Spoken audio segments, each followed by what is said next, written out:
ఇక్కడ రాశారు, therefore the total listed above points has to be fulfilled by the said 2 parties. ఈ రెండిటి వల్ల నువ్వు మ్యూచువల్ డైవర్స్ కి నేను వస్తున్నాను, మనం మ్యారేజ్ డిజాల్వ్ చేస్తున్నాము, నువ్వు నీ ఇష్టం వచ్చిన లైఫ్ లో నువ్వు నేను రాశాను, నీ పర్సనల్ లైఫ్ ని నువ్వు చూసుకొని ఆయన రాశారు.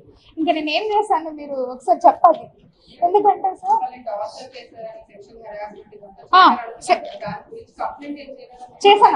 చేశాను నేను మదన్ మోహన్ పైన ఇది కాదు సార్, ఇక్కడ ఉన్నాయి.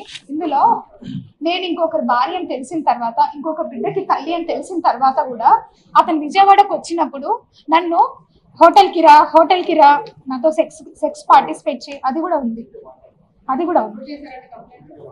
నేను నా డిపార్ట్మెంట్కి వెళ్ళొచ్చిన తర్వాత వెళ్ళాను, పోలీస్ స్టేషన్కి వెళ్ళాను, నన్ను మెంటల్గా హరాస్ చేస్తున్నారు అని చెప్పాను. ఇంత మొత్తంలో ఇదంతా స్టోరీ నేను కోర్టు ద్వారా వెళ్ళిండొచ్చు నన్ను ఎందుకంటే నేను కూడా ఒక లీగల్ గా ఒక అడ్వకేట్ ని, నా education background BA LLB. So అందు గురించి నేను ఎందుకు అతని మీద క్రిమినల్ కేసు ఎప్పుడు ఫైల్ చేయలేదంటే, నాకు ఆల్రెడీ విడాకుల పత్రం రాసిచ్చేసినాడు. ఎందుకు రాసిచ్చేసినాడంటే section 498 it's criminal offence for matrimonial issues లో మీకు అందరికీ కూడా తెలిసింది. అది కనుక ఒకసారి ఫైల్ అయిపోతే ఎట్టి పరిస్థితుల్లో పాస్పోర్ట్ రాదు, ఎట్టి పరిస్థితుల్లో వీసా కూడా రాదు. కాబట్టి ఆయన ముందుకు వచ్చి ఆయననే రాసిచ్చినాడు, ఎందుకంటే ఆయన అమెరికా పోవాలి కాబట్టి. ఈ అమెరికా పోయింది కూడా ట్రూగా ఇల్లీగల్. అది నేను కంపల్సరీ సెంట్రల్ గవర్నమెంట్ కి నేను కూడా లెటర్ పెడతాను. ఎలా పోయినారు, ఇండియన్ గవర్నమెంట్ ఒక మనిషి మీద 2 కోట్లు పెడుతుంది ఇన్వెస్ట్మెంట్ పెట్టి చదివించి పంపిస్తుంది. పోయి చదువుకొని వచ్చిన తర్వాత మళ్ళీ వాళ్ళు ఇక్కడ వచ్చి ఆ 2 నెలలు ఉద్యోగం చేయాలి. అది ఓన్లీ బిలో పవర్టీ లైన్ కి, మనలాగా గవర్నమెంట్ ఉద్యోగాలు చేసే వాళ్ళకి కాదు. నన్ను ఇంత హరాస్మెంట్ చేస్తున్నాడు, మెంటల్ హరాస్మెంట్, ఫిజికల్ హరాస్మెంట్ అడుగుతాను. నన్ను కొట్టి నా ఒళ్ళు బొద్దు పడిపోయింది అతను చేసిన హాస్టల్కి. నేను ఇంకా లా చదువుతాను అప్పటికే. కడుపుతున్నప్పుడు కూడా కొట్టాడు. ఇంకేంటి నేను అతనితో ఎందుకుంటాను, కడుపుతున్నప్పుడే చెప్పిన నేను మా వాళ్ళందరికీ, నేను ఉండనంటే ఉండను, మీకోసము పిల్లలు ఉండే వరకు నా బాధ్యత కాబట్టి నేను ఉంటాను.